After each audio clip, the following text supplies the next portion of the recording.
She just wanted to keep her job and take care of her sick father, living righteously.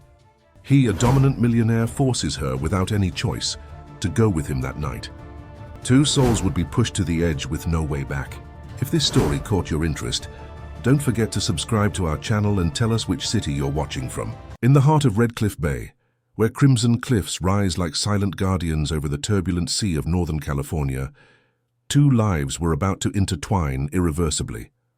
The western wind blew forcefully that March afternoon, carrying the salty smell of the ocean and omens that only time would reveal. Hannah Silver was 17 and lived in a simple house on Coral Beach, where the sound of waves was her only constant companion. Her days followed a rigid routine that her mother, Catherine, had established with an iron hand. School in the morning, piano lessons in the afternoon at Mrs. Elliott's house, and long walks at the end of the day along the almost deserted shore. It was a life of seclusion disguised as protection, where questions about her father never found answers, only silences laden with pain. Catherine Silver was a woman in her early 40s who carried the weight of secrets like stones in her chest.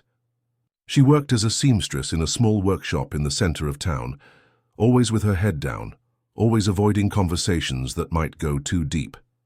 17 years ago, she had arrived in Red Cliff Bay pregnant and alone, without explaining to anyone where she came from or why her eyes filled with tears every time she looked at the sea. Hannah had grown accustomed to her mother's silences, but she couldn't ignore the restlessness growing in her chest like high tide. There was something about her origin that pulsed like a poorly healed wound, especially when she saw other complete families on the beach, or when her friends talked about their fathers naturally. It was as if half of her identity were a black hole that swallowed all attempts at understanding. That specific afternoon, as she walked along Grand Beach with bare feet on the wet sand, Hannah raised her eyes to the cliffs where stood the mansion that everyone in town knew about, but few dared to speak of. The Blackwood property dominated the highest point of the promontory, surrounded by high walls and gates that never opened for casual visits. Victor Blackwood was a name that people whispered with a mixture of respect and fear. At 45, he had built an empire that extended far beyond the borders of Northern California. His companies dealt with agribusiness, mining, and investments that nobody completely understood, but which generated a fortune capable of buying consciences and silencing uncomfortable tongues. The mansion where he lived alone was a fortress of concrete and glass, designed to impress and intimidate. From its panoramic windows, Victor could observe the entire coastline, like a predator, watching over his territory. He was a man of few smiles and no apparent vulnerability, forged by a brutal childhood that had taught him that power and money were the only languages the world truly understood.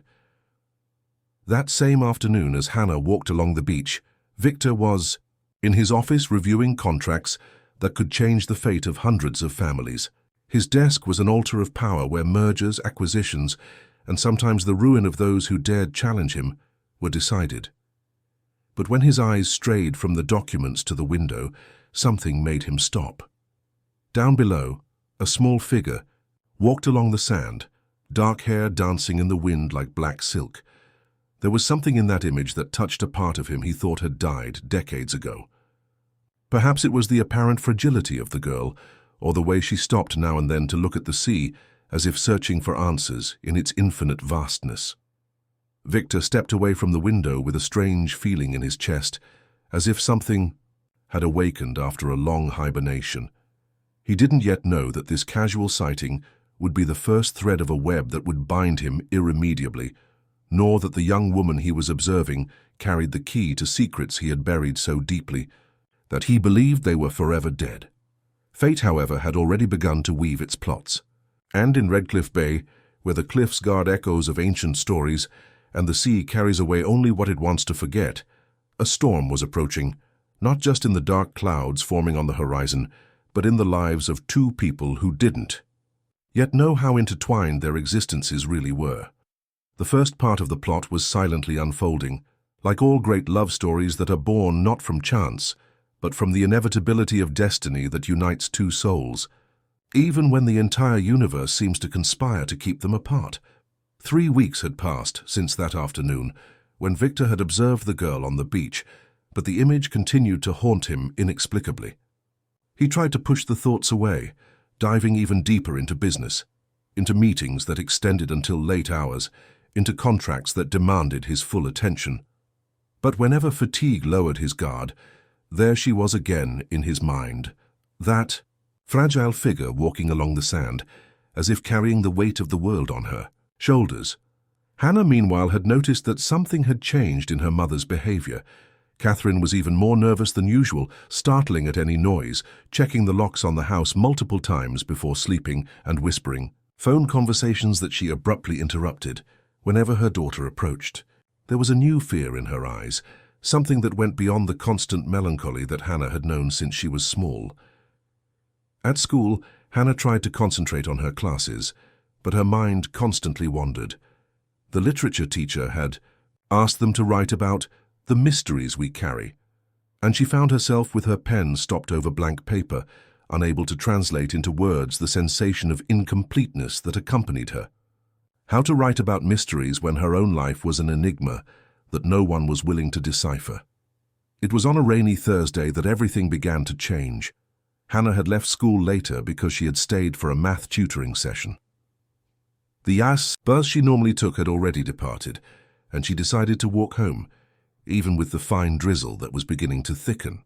The road that connected downtown Redcliffe Bay to Coral Beach serpentined dangerously between the cliffs, with tight curves that required total attention from any driver. Catherine, at that same moment, was at home in a tense phone conversation. On the other end of the line, a harsh male voice was demanding a debt that she thought had been forgiven by time. "You thought you could hide forever, Catherine? Thought it was enough to change your name and bury yourself in this backwater town?" The voice belonged to Roger Taylor, a man who represented ghosts from the past that she had desperately tried to bury. "My daughter has nothing to do with this," Catherine whispered into the phone, her fingers trembling as she held the device. "She doesn't even know who her father is." "Well, it's better that it stays that way," growled Roger. "But you owe me, and that debt will be paid. If not with money, then in another way. Maybe it's time the girl learned some truths about the family." Fear took hold of Catherine in such a way that she made a desperate decision. She called a mechanic she knew from the hard times, a man who didn't ask questions when the payment was good, and asked for a favor that made her cry before she even hung up the phone. "Just to scare her," she repeated to herself.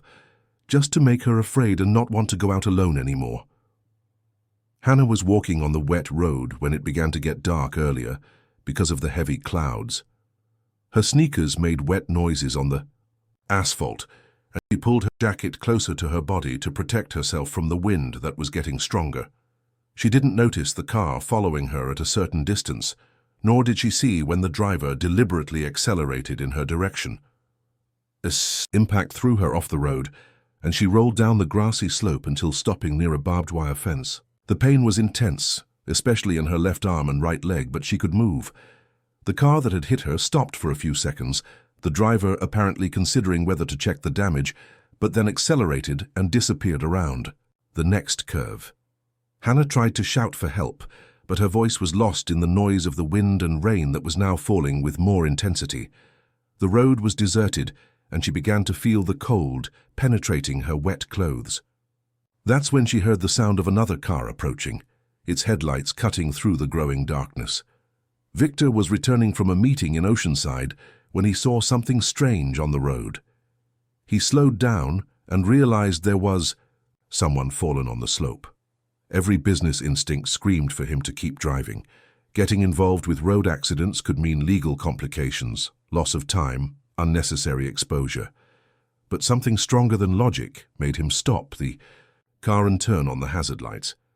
He got out of the vehicle under the rain and walked to where Hannah was trying to get up. When their eyes met, the world seemed to stop for an instant. It was her, the girl he had observed on the beach, the same one who had populated his thoughts in recent weeks. But now she was injured, vulnerable, looking at him with a mixture of fear and hope that made something contract in his chest. "Are you okay?" he asked, his voice coming out hoarser than intended. Hannah looked at him as if trying to decide if he was real or a hallucination caused by pain. There was something about that man that made her feel simultaneously safe and in mortal danger. "Can you stand?" Victor asked, extending his hand to Hannah. When she tried to lean on him, she let out a moan of pain that made something unexpectedly contract in his chest. Without thinking twice, he put his arms around her body and lifted her with ease, feeling how light and fragile she was against his chest. Hannah tried to protest that she could walk on her own, but the words died in her throat when she found herself in the arms of that man. He smelled of expensive cologne and rain, and there was a solidity to his body that made her feel strangely protected, even knowing she shouldn't trust strangers. When he placed her in the passenger seat of his luxurious car, she finally managed to find her voice. "I need to go home," she murmured, trembling not just from cold, but from something she couldn't name. "My mother will be worried." Victor observed her for a moment that seemed eternal. Even injured and wet, there was something about her that fascinated him in a disturbing way. "You're hurt. You need to be examined by a doctor before going anywhere." His voice had an authority that didn't admit contestation, but there was also a gentleness that he himself didn't recognize. During the journey to the mansion, Hannah tried to process what was happening. She knew who that man was. Everyone in Redcliffe Bay knew. Victor Blackwood was an urban legend, the mysterious millionaire who lived isolated in his fortress on the cliffs.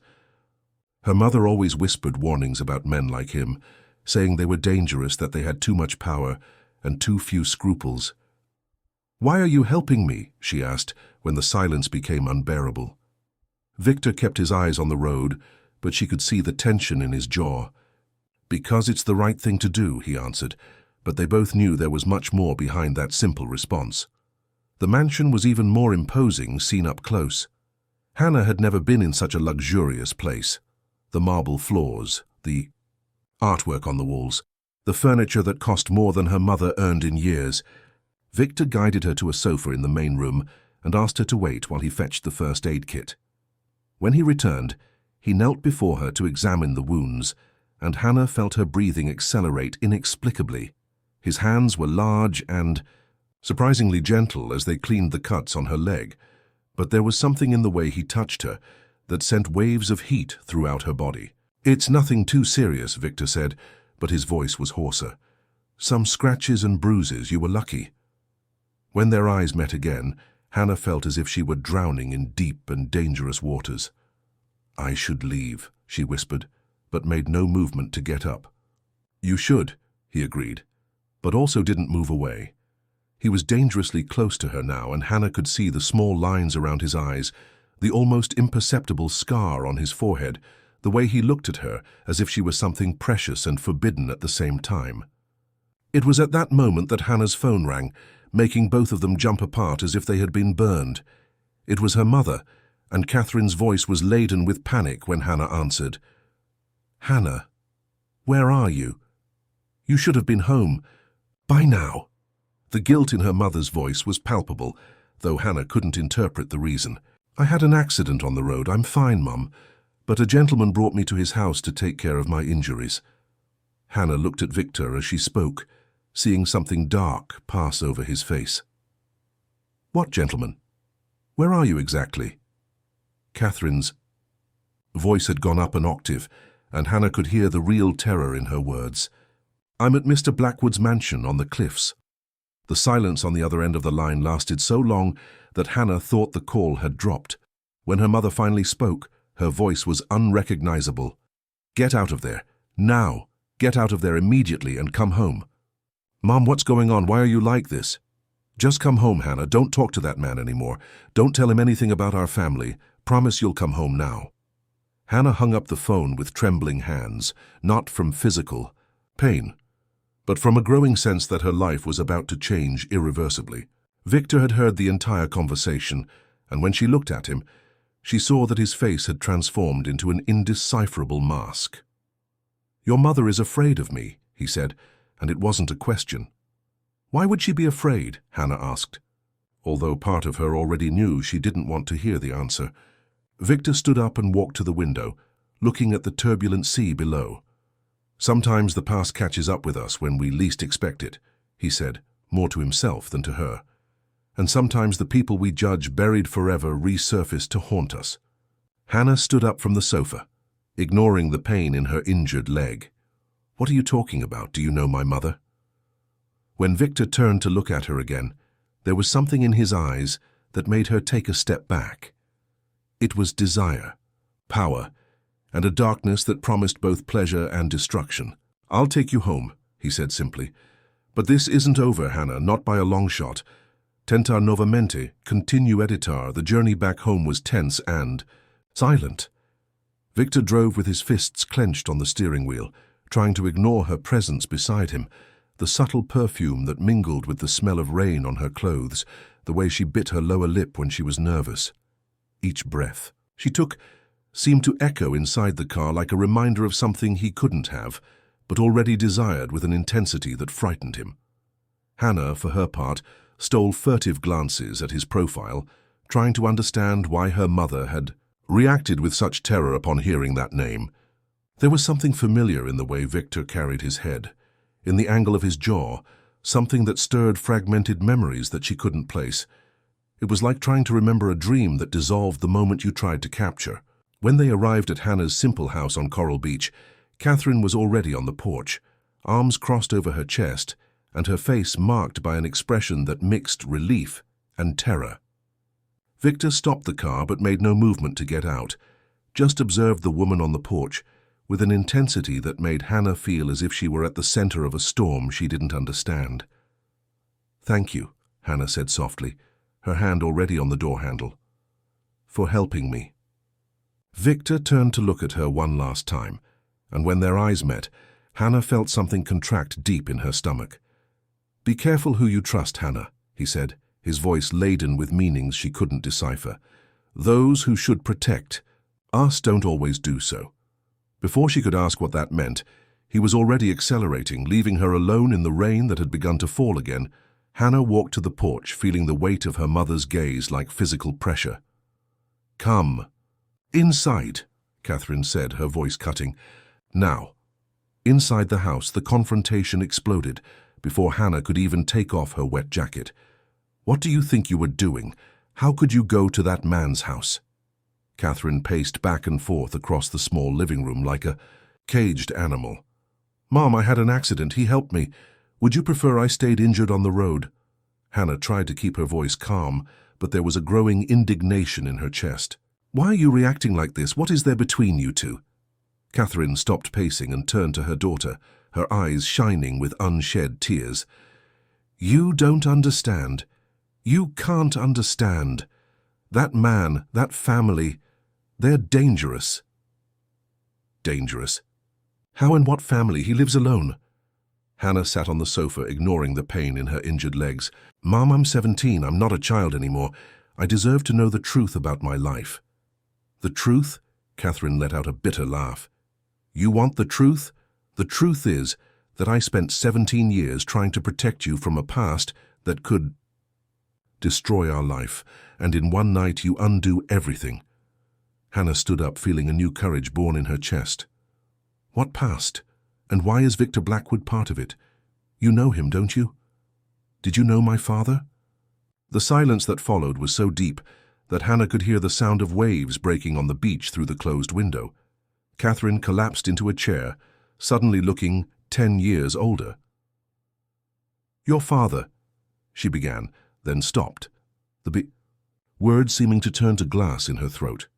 "Your father and Victor, they were partners, best friends since adolescence. They built everything they have today together." Hannah felt the world waver around her. What happened to him? Catherine closed her eyes as if trying to block painful memories. "Lucas Anderson. That was your father's name. He died when you were 2 months old. A car accident in the mountains, returning from a business meeting. Why did you never tell me this? Why did you hide from him that I existed?" The questions came out like jets from a broken dam. "Because..." Catherine hesitated, and Hannah saw real fear in her eyes. "Because it wasn't an accident, Hannah. Your father discovered things about their business, things that Victor didn't want to come to light. They argued the night before his death. Lucas came home talking about reporting everything, about separating from the partnership." Hannah's world collapsed in that moment. Victor, the man who had awakened sensations she didn't know existed, the man whose touch had ignited her skin in an inexplicable way, was connected to her father's death. "Are you saying he killed my father?" "I'm saying that men like Victor Blackwood don't let anyone cross their plans," Catherine said, getting up and walking to the window. "And I'm saying that you need to stay away from him, forever." But while her mother spoke about danger and death, Hannah could only think about the way Victor had cared for her wounds, the unexpected gentleness in his hands, the way he had looked at her as if she were something precious. There was a connection between them that transcended logic, and even knowing she should feel repulsion, all she could feel was a devastating attraction that scared her more than any revelation about the past. Meanwhile, in the mansion on the cliffs, Victor was in his office with a half-empty bottle of whiskey, and memories he'd preferred to keep buried emerging like ghosts in the darkness. Lucas Anderson, his best friend, his partner, the man who had died for knowing too much and wanting too much, and now his daughter was in his life, stirring parts of him he thought were dead forever. Victor knew he should stay away from her, that Hannah represented a danger to the peace he had built on the ruins of the past. But he also knew it was already too late. She had entered his life like a storm, and he no longer had the strength to resist the gale that was approaching. The days that followed the revelation were a personal hell for Hannah. She tried to maintain a normal routine, school, piano lessons, walks on the beach. But everything seemed different now, as if a veil had been torn from her eyes, revealing a much more complex and dangerous world than she had imagined. During classes, she found herself looking out the window toward the cliffs where she knew Victor was, and felt a contradictory mixture of anger and desire that left her disturbed. How could she feel attracted to someone who possibly had destroyed her family even before she was born? And yet every night she dreamed of his hands caring for her wounds, of the way he had looked at her as if she were the most precious thing in the world. Catherine had become even more vigilant, accompanying Hannah to school and picking her up at the end of the day, as if she feared Victor might appear at any moment to claim something he deemed his. The two barely talked, the weight of revealed secrets creating a chasm between them that neither knew how to cross. It was on a Friday, when Hannah was returning from piano lessons at Mrs. Elliott's, that he appeared. Victor was leaning against his luxury car across the street, wearing dark glasses that couldn't hide the intensity of his gaze fixed on her. Hannah stopped in the middle of the sidewalk, feeling her heart race uncontrollably. He crossed the street with slow and deliberate steps, like a predator who knew his prey had nowhere to run. When he stopped in front of her, Hannah could feel the heat radiating from his body, even with the space that separated them. "We need to talk," Victor said, his voice low but loaded with an authority that made Hannah feel simultaneously rebellious and submissive. "We have nothing to talk about," she replied, trying to sound firm, but her voice trembled slightly. "Your mother told you about your father." It wasn't a question, and Hannah felt as if he had punched her in the stomach. "So you know that I know," she said, raising her chin in a gesture of defiance that was pure bravado. Victor removed his dark glasses, and Hannah found herself looking directly into those eyes that had haunted her in recent days. There was pain there, an old and deep pain that he tried to hide behind a mask of control.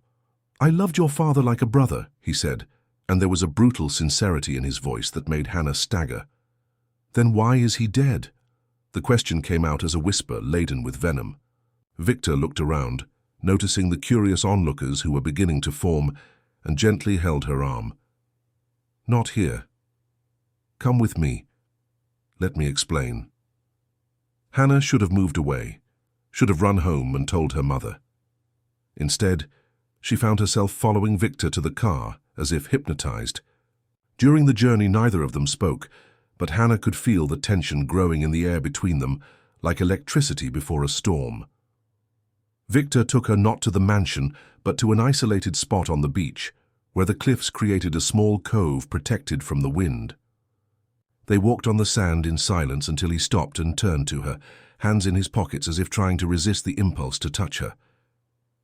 "Your father discovered that I was laundering money through our companies," Victor said without preamble. "Money from dangerous people, people who don't take no for an answer. When Lucas threatened to expose everything, I tried to convince him to keep quiet, offered to split the extra profits with him." Hannah heard him speak, but was more focused on the way the wind tousled his dark hair, on the visible tension in his shoulders, on the vulnerability he was showing by telling that story. And he refused, she said. He refused. Said he'd rather lose everything than become an accomplice in that scheme. Victor looked at the sea, as if the waves could carry away the weight of guilt. The night before his death, we fought. I said things. Threatened to make him lose everything if he tried to report me. You killed him. It wasn't a question, but Victor shook his head. Not directly, but when the investors learned he might talk, they took their own. Some measures. The accident was arranged. I could have prevented it, but... He closed his eyes, the visible pain crossing his features. But I was young, ambitious, and thought I could live with the guilt. Hannah should have been angry. Should have been screaming, demanding justice. Instead, she felt an inexplicable compassion for that man who carried the weight of decisions that had shaped her entire life. Why are you telling me this? Victor turned to her, and when their eyes met, Hannah saw in them a desire so intense that it made her take a step back. Because since I saw you on that road, injured and vulnerable, I knew I was lost. Because you are everything that was good in your father, and I need you to know the truth before what? Hannah asked, but she already knew the answer when she saw Victor take a step toward her. Before I do something I can't undo, he whispered, raising his hand to touch her face. Hannah knew she should step away, knew that this was wrong on every possible level, but when his fingers touched her skin, all rational thought disappeared. There was a connection between them that transcended logic, morality, or reason. It was as if they were two parts of a broken whole, and being near him made her feel complete for the first time in her life. This is madness, she whispered, but didn't move away when he leaned toward her. The worst kind of madness, Victor agreed, but his lips were already dangerously close to hers. It was at that moment that they heard the sound of engines approaching. Victor immediately moved. Away, his instincts alert, and saw 3 black cars coming down the road that led to the beach. Damn, he muttered, taking Hannah's hand. We need to get out of here. Now. Victor pulled Hannah by the hand, running toward the car. But the black vehicles were already blocking the only exit from the small cove. Men in dark suits began to get out of the cars, their postures and the way they moved their hands inside, their jackets making it clear they weren't there for a friendly conversation. This way, Victor whispered, changing direction and pulling Hannah toward the rocks at the end of the beach. There's a trail that leads to the cliffs. It's steep, but it's our only chance. Hannah followed without questioning, her heart beating so hard she could hear it above the sound of the waves. Behind them, voices shouted orders in English and in another language she couldn't identify. The sound of footsteps on the sand was getting closer. The trail was treacherous, especially with the fine rain that had left the rocks slippery. Victor climbed in front, stopping now and then to help her navigate the most difficult stretches. Their fingers intertwined each time he pulled her up, and even in the midst of danger, Hannah couldn't ignore the electricity that passed between them at each touch. Who are these men? She asked when they stopped to catch their breath behind a rocky formation. Problems from the past that have come back to collect, Victor replied, looking over the rock to check if they were being followed. The same ones who ordered your father killed when he threatened to expose the operation. Hannah felt a chill that had nothing to do with the cold wind. Do they know about me? Victor turned to her, and the expression on his face made her swallow hard. They do now, and that means you'll never be safe as long as they're alive. They continued climbing, the muscles in Hannah's legs burning with the effort. When they finally reached the top of the cliffs, Victor guided her through the scrubby vegetation until they came to a small abandoned building, an old lighthouse keeper's cottage that hadn't been used in decades. Inside the deteriorated structure, they finally could stop to breathe. Victor pulled out his cell phone and dialed a number, speaking in a low voice with someone on the other end of the line. Hannah used the moment to try to process everything that was happening. In a matter of days, her life had transformed from a tranquil and predictable existence into a roller coaster of shocking revelations and real danger. They'll pick us up here in an hour, Victor said, putting away the phone. My men. People I trust. And then, Hannah asked, hugging her knees to warm herself, what happens to me then? Victor approached her, and even in the dimness of the abandoned building, Hannah could see the intensity in his eyes. "Then you go. Back to your normal life. I'll take care of this problem." "How?" Hannah stood up, feeling a sudden anger. "By killing more people, destroying more families. If necessary," Victor replied without hesitation, and the coldness in his voice made Hannah recoil. But then he approached her again, his voice softening. "I won't let anything happen to you, Hannah, no matter what I have to do." "Why?" she asked, and there was a vulnerability in her voice that surprised her. "Why do you care so much? Is it guilt? About my father?" Victor stopped in front of her, so close that Hannah could feel the heat of his body. In the beginning, maybe it was, but now. He raised his hand to touch her face, his fingers tracing her cheek with a gentleness that brutally contrasted with the violence that surrounded them. "Now it's because I'm in love with you." Hannah felt as if the world had stopped. "You can't be. This is madness. I'm 17. You're too old, too dangerous." "Too guilty," Victor completed, but didn't remove his hand. "I know all of that. But still, Hannah, since I saw you on that beach, you're all I can think about." Hannah knew she should protest, should remind him about her father, about the age, difference about the fact that he represented everything her mother had tried to protect her from. But when she looked into his eyes, all she saw was a man broken inside, someone who carried enough pain to destroy an ordinary person, but who had somehow found in her a reason to want to be better.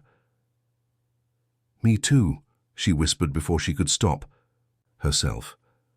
"I think about you all the time too, and I know it's wrong. I know I should hate you, but—" Victor inclined his head toward her, his lips almost touching hers. But when I'm near you, I feel complete for the first time in my life." It was then that he kissed her, and Hannah felt as if she were drowning and being saved at the same time. His lips were firm but gentle, and when she responded to the kiss, she heard a low moan escape from his throat that made something contract in the pit of her stomach. The kiss deepened, becoming more urgent, as if both knew that this moment might be the last they would have together.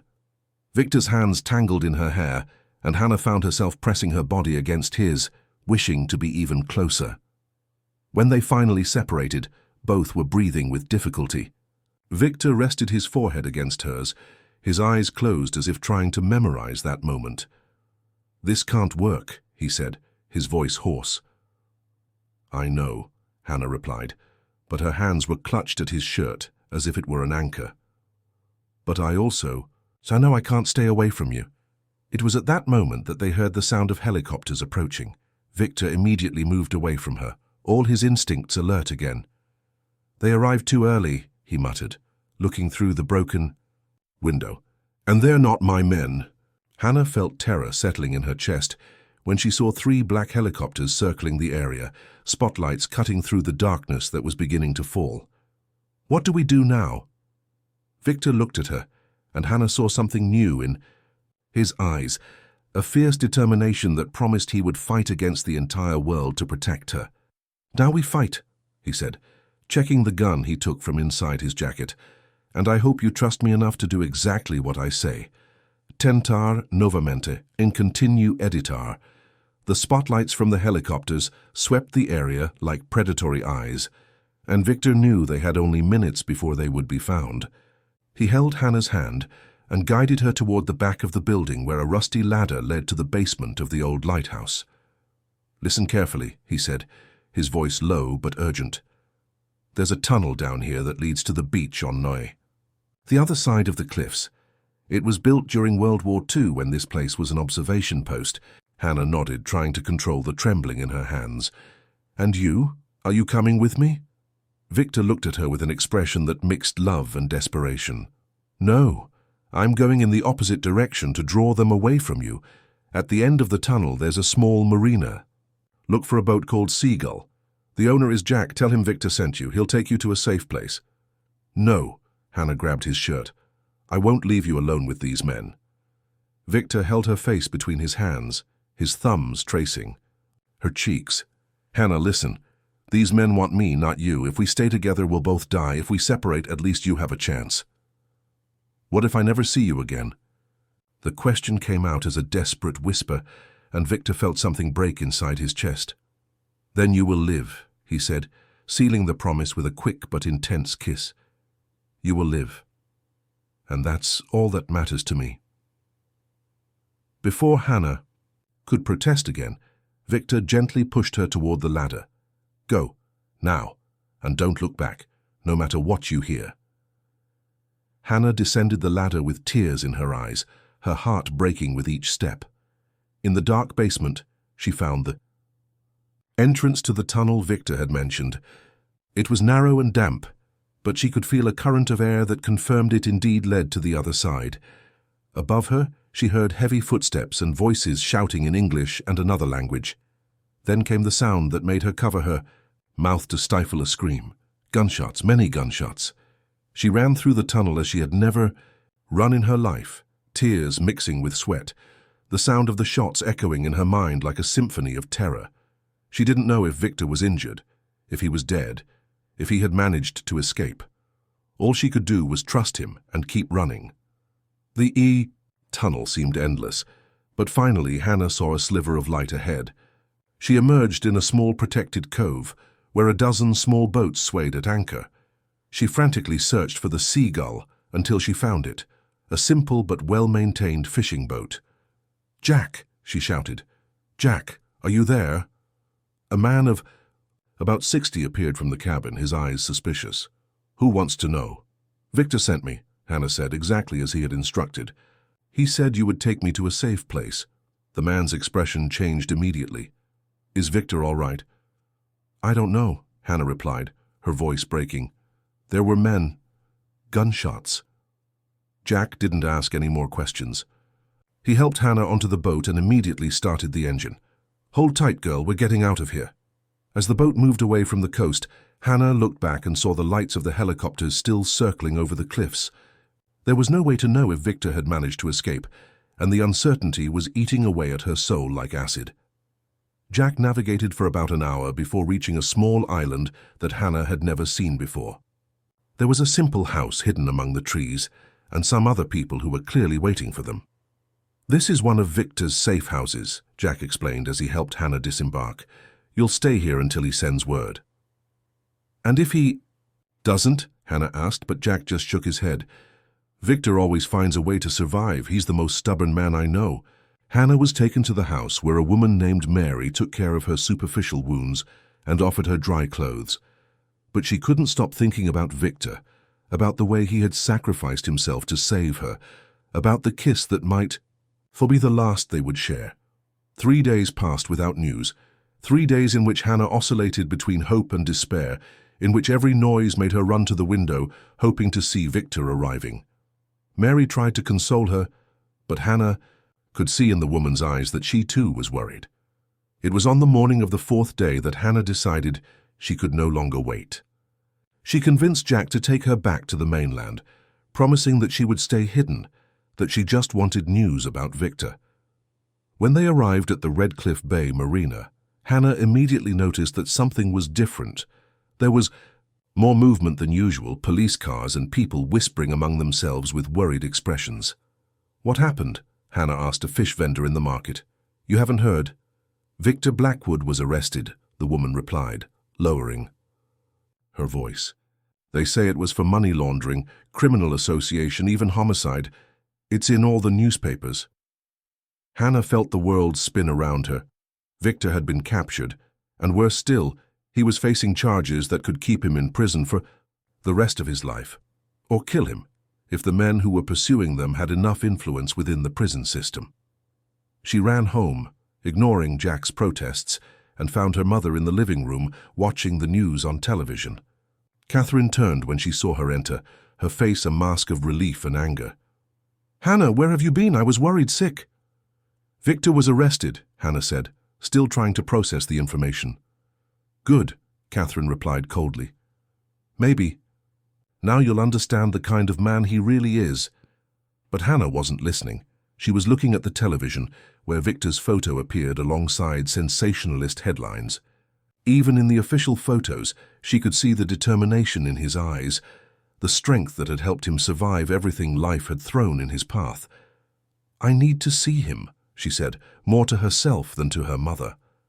"No," Catherine stood up, blocking the way. "You're not getting involved in this, Hannah. It's over. Victor is out of our lives forever." But while her mother talked about endings and new beginnings, Hannah was already planning. Victor had risked everything to save her, and now it was her turn to do the same for him. No matter how many obstacles she had to face, she would find a way to reach him. Hannah spent the following week obsessively planning how she would manage to see Victor. The state penitentiary, where he was being held, was more than 100 miles from Redcliffe Bay, and visits were only allowed for direct family members or lawyers. Catherine had confiscated her documents and watched her like a hawk, determined to prevent any contact with the man she judged responsible for destroying their lives. It was Mary, the woman from the island who had taken care of her, who appeared at school on a Thursday with a proposal. "I know someone who can help you," she whispered while they pretended to talk about schoolwork, "but it will cost a lot and it will be dangerous." Hannah didn't hesitate. "What do I need to do?" "Meet me at the pier at 10 o'clock tonight, and bring everything of value you can gather." That night Hannah waited until Catherine fell asleep and then quietly left the house. At the pier, Mary was waiting with a thin, nervous-looking man who introduced himself only as Charlie. "I can get you documents that identify you as Victor's cousin," he said, examining the jewelry Hannah had brought, birthday gifts from past years that were her only possessions of value. "But if you get caught, you never saw me, understood?" Hannah nodded, handing over everything she had brought. "When can I see him?" "Saturday, last visiting session, and go." Charlie held her arm as she was turning to leave. "Be careful what you say in there. The walls have ears, and Victor has many enemies waiting for a chance to finish him off." Saturday arrived with a fine rain that made everything grey and melancholic. Hannah had told her mother she would spend the day at a friend's house studying and took 2 buses to reach the penitentiary. Her nerves were on edge when she presented the falsified documents at the entrance. The guard examined the papers with a bored expression. "First time visiting?" "Yes," Hannah replied, trying to keep her voice steady. "Basic rules. No physical contact beyond a greeting and farewell. Nothing can be passed between you. The conversation is monitored. Any violation results in the end of the visit and possible criminal charges." Hannah nodded and was led through a series of security gates to a room where several tables were arranged with chairs on each side. Prisoners in orange uniforms began to enter, accompanied by guards, and Hannah felt her heart race when she saw Victor. He was thinner, with stubble that gave him a wilder appearance, but when their eyes met across the room, Hannah saw the same man who had risked everything to save her. Victor stopped for a moment, shocked to see her there, then walked to the table that was assigned to him. "You shouldn't be here," were his first words when they sat down, but his eyes devoured her as if he wanted to memorize every detail of her face. "Where else would I be?" Hannah replied, trying to sound brave despite the tremor in her voice. "You sacrificed yourself for me. I wasn't going to simply forget that." Victor looked around, checking if the guards were paying attention, then leaned slightly toward her. "Hannah, listen. They're trying to frame me for crimes I didn't commit. Well, not all of them, but someone is pulling the strings to ensure I never leave here alive." "Who?" Hannah asked, also leaning forward, wishing she could touch his hand. "Roger Taylor, the same man who ordered your accident. He was a minor partner in the original operation, but after your father died and I left the scheme, he took over everything. Now he's afraid I'll talk and destroy his empire." Hannah felt a cold anger settling in her chest. Was he the one who hired someone to hurt me? "Your mother contacted him, desperate to keep you away from me. She didn't know he was connected to her past, thought she was just hiring someone to scare you." Victor clenched his fists on the table. "He took the opportunity to get to me through you." "Then he has to pay," Hannah said, determination growing in her voice. "Victor, I'll find a way to prove your innocence." "No," Victor said firmly. "You'll go back home, you'll finish your studies, you'll live the life your father wanted you to have, you'll forget I exist." Hannah looked into his eyes and saw that he was lying. Behind the mask of self-sacrifice, there was desperation, fear that she would actually forget him. "Do you want me to forget the way you kiss me? Do you want me to forget how I feel complete when I'm near you?" Victor closed his eyes for a moment, as if her words were physical pain. "Hannah, I love you," she said softly, but with a conviction that cut through the noise of the visiting room. "I don't care about the age difference. I don't care about your past. I don't care what people will say. I love you and I'll fight for you whether you want me to or not." When Victor opened his eyes, Hannah saw tears that he struggled to contain. "I love you too," he whispered. "More than I thought it was possible to love someone. And that's exactly why you need to stay away." "Time's up," the guard announced, and Hannah felt panic taking hold of her. She hadn't had enough time. There were so many things she needed to say. Victor got up slowly, and when the guard wasn't looking, he quickly whispered, "Look for Dr. Henry Castle, lawyer in Oceanside. Tell him I sent you. He has information that can help." "Victor," Hannah stood up too, desperate to touch him one last time. "Be strong," he said, looking deeply into her eyes. "And don't give up on me." Then he turned and was escorted back to his cell, leaving Hannah alone with the weight of a mission that could save him or destroy them both. But as she left the penitentiary under the rain that had begun to fall again, Hannah knew there was no choice. Victor had saved her life, and now it was her turn to save his, no matter what sacrifices she had to make. The protected girl she had been a week ago no longer existed. In her place was a woman determined to fight against a world that tried to separate her from the man she loved, even if it meant confronting the darkest demons of her family's past. Hannah returned to Redcliffe Bay with a determination that burned in her veins like fire. She lied to her mother about where she had spent the day and locked herself in her room to plan her next steps. Dr. Henry Castle was her only hope of saving Victor, but getting to him in Oceanside without arousing suspicion would be a challenge. It was Mary who again appeared as a salvation. "My brother-in-law works at the courthouse in Oceanside," she said when Hannah sought her out at the fish market the next day. "I can arrange for you to meet the lawyer, but it will have to be discreet.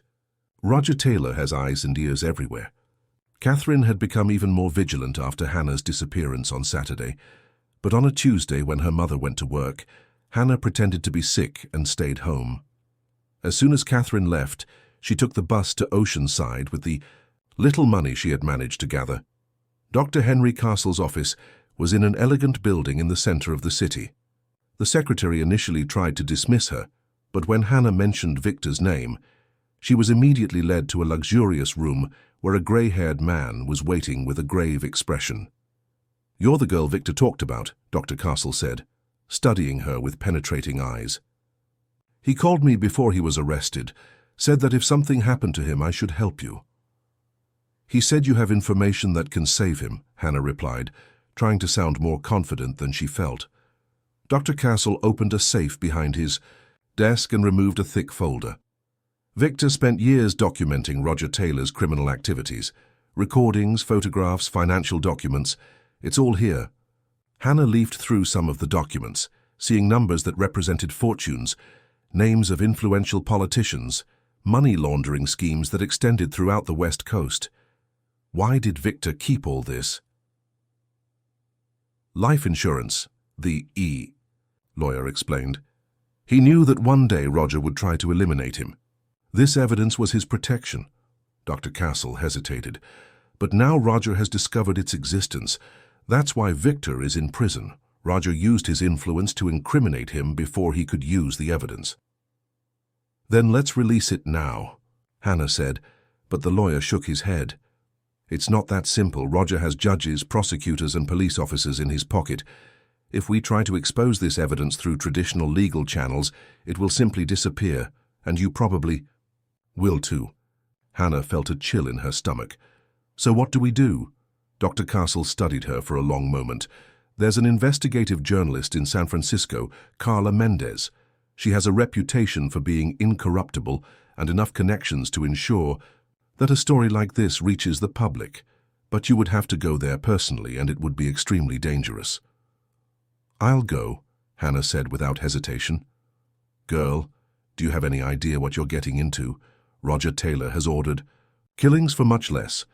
If he discovers you have this evidence— He already tried to kill me once, Hannah interrupted, thinking about the accident on the road. And he almost managed to separate Victor from me forever. I won't let him win now. Dr. Castle made copies of all the documents and instructed Hannah on how to reach the journalist safely. Use only cash, don't talk to anyone about where you're going, and if you feel you're being followed, abandon the mission immediately. Hannah took the night bus to San Francisco, the evidence hidden in a backpack that she clutched to her chest as if it were the most precious thing in the world, which in a way it was. During the long hours of the journey, she thought of Victor alone in his cell, probably wondering if she had forgotten his parting words about not giving up on him. She arrived in the city the following morning, exhausted but determined. The newspaper office where Carla Mendez worked was in a busy area downtown, and Hannah had to wait more than 2 hours before getting an audience with the journalist. Carla was a woman in her 40s with sharp eyes that seemed to see through people. When Hannah began to tell her story and show the evidence, the journalist leaned forward, clearly interested. "This is pure dynamite," Carla said after examining some documents. "If it's true, it will bring down half the state government and some important figures in Washington." "It is true," Hannah insisted, "and Victor Blackwood is in prison for crimes he didn't commit, while the real criminal walks free." Carla studied Hannah with curiosity. "What does this Victor mean to you? Why risk so much for him?" Hannah felt her cheeks flush but kept her gaze steady. "Because I love him, and because he's the only family I have left." "Family?" "It's complicated," Hannah admitted, "but he's everything to me." Carla nodded slowly. "It will take at least a week to verify all of this and prepare the story. Do you have a safe place to stay?" Hannah shook her head. She hadn't thought beyond delivering the evidence. "Stay at my apartment," Carla offered. "It's safer than a hotel, and you can help me better understand some of these documents." During the week that followed, Hannah lived on an emotional roller coaster. Carla worked tirelessly, verifying information, contacting sources, building a story that would be impossible to ignore or bury. But with each passing day, Hannah worried more about Victor, knowing that each hour in prison left him more vulnerable to Roger's enemies. It was on a Friday that everything fell apart. Hannah was in Carla's apartment when she heard the noise of cars stopping in the street. She looked out the window and saw men in dark suits getting out of black vehicles, the same types who had pursued her and Victor on the cliffs. "Carla," she shouted, but the journalist was already quickly storing documents in a waterproof bag. "Emergency exit," Carla said, pushing Hannah toward a fire escape. "They've discovered where we are." They descended the stairs in a desperate run, hearing doors being broken down on the floor above. Carla had a car parked in the alley behind the building, and they managed to escape moments before being caught. "The story will break tomorrow morning," Carla said as they drove through the streets of San Francisco, simultaneously in 3 different outlets. "Even if Roger tries to stop one, the others will manage to publish." Hannah nodded, but her mind was already racing to another problem. "Victor. If Roger discovered about us, he'll try to kill Victor in prison before the story is published." Carla looked at her in the rearview mirror. "Then you'd better hope he's well protected in there." But Hannah knew that protection was something that not all the money in the world could guarantee inside a penitentiary where Roger had influence. The race against time had begun, and she only hoped it wasn't too late to save the man she loved. On Saturday morning, while Hannah was in a cheap motel in the outskirts of San Francisco waiting for news, the journalistic bomb exploded simultaneously in 3 major media outlets. Carla Mendez's story exposed in minute detail the corruption network commanded by Roger Taylor, with names, dates, values, and photographs that made it impossible to deny the facts. The impact was immediate and devastating. Within hours, arrest warrants were issued, bank accounts frozen, and a large-scale police operation was launched. Roger tried to use his contacts to suppress the scandal, but the national repercussion had grown beyond his ability to control. Hannah watched everything on television, her heart racing with each new arrest, with each revelation that confirmed Victor had told the truth about everything. But her biggest concern continued to be his safety in the penitentiary. She called Dr. Castle, desperate for news. "Victor is fine," the lawyer reassured her. "In fact, he was transferred to a maximum security cell as soon as the story was published. The authorities finally understood that he is a crucial witness, not a criminal." "When can he be released?" Hannah asked, barely able to contain her anxiety. "Legal procedures take time, but with the evidence you provided, it's a matter of days, perhaps a week at most." They were the 7 longest days of Hannah's life. She returned to Redcliffe Bay and faced Catherine's fury, who had discovered her travels through news reports that mentioned a brave young woman who had delivered the crucial evidence.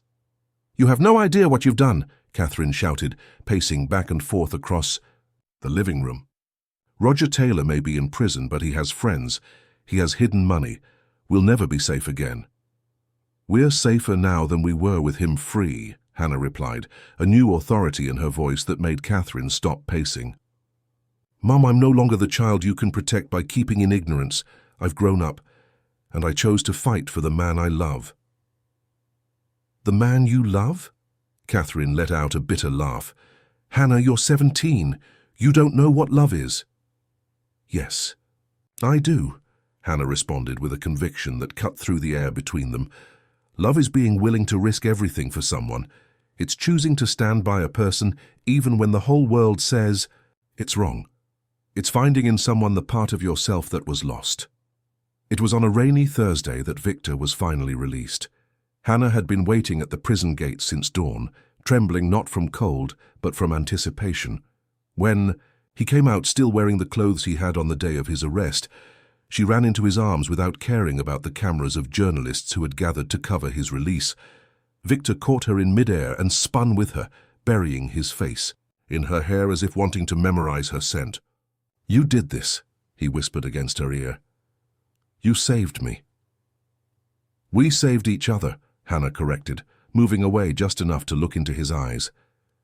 "It was always about the two of us against the world." The crowd of reporters surrounded them, but Victor just smiled and held Hannah's hand. "No comments," he said to the cameras. "I just want to enjoy my freedom with the woman I love." They escaped toward the car that Dr. Castle had provided, but instead of going to the mansion on the cliffs, Victor asked the driver to take them to the beach where everything had begun, where he had seen Hannah for the first time, walking alone on the sand. They walked hand in hand along the shore as the sun set, painting the sky with shades of orange and pink. Victor stopped at the same spot where he had observed Hannah from the window of his mansion weeks ago when she was just a stranger who had stirred something deep in his soul. "I thought I was going to die in prison," he said, turning to her. "Not from violence, but from longing. From knowing you were in the world, but not being able to touch you, not being able to protect you." Hannah placed her hands on his face, her thumbs tracing the lines of fatigue around his eyes. "You don't need to protect me, Victor. I can take care of myself, but I want you to stay by my side while I do it." "Forever?" he asked, and there was a vulnerability in his voice that contrasted with the image of the powerful man the world knew. "Forever," she confirmed, sealing the promise with a kiss that tasted of freedom, of future, of all the possibilities that opened before them. When they separated, Victor took a small case from his pocket. "I bought this before I was arrested," he said, opening the box to reveal a simple but elegant ring. "I know you're still young. I know we have a lot to overcome. But Hannah—" "Yes," she interrupted, before he could finish the question, extending her left hand. "Yes to everything. Yes to the ring, yes to you, yes to us." Victor placed the ring on her finger with hands that trembled slightly, and when their eyes met again, Hannah saw tears of happiness that he didn't try to hide.